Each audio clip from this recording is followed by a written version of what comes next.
चेहऱ्यावर हसा असू द्या. कोण काय म्हणायचं बघा.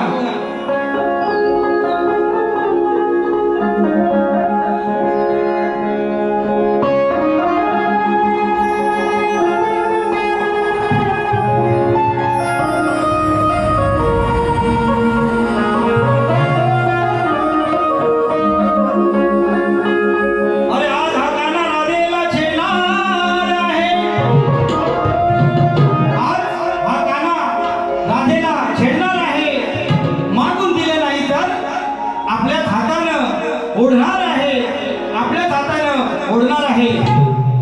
अरे आज हा काना राधेला छेडणार आहे, मागून दिलं नाही तर आपल्या हातानं ओढणार आहे. मग आजवर घडलं नाही तर इथे घडणार आहे. आणि या भाकड गाईचं दूध हा काना काढणार आहे.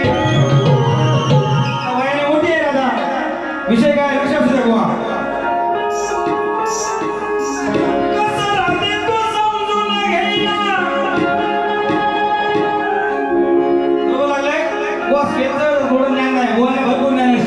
आपला केलं पडायचा भाऊ आपण जिथं लागेल तिथं हा जागेवर येतो. कसं राहते तो समजून घेईना, तुझ्या हातानं पिळून का देईना, मग तुझं वटीत हाय का नाहीना, ओढून ताणून धार का येईना. सांग राधा ते वासरू कुठं हाय ना. सांग राधा ते वासरू कुठं हाय ना. बुवा याचं उत्तर कसे तसं द्यायचं. वासरू कुठं आहे ते सांगायचं दुसऱ्या बाजूला. बुवा चल घे.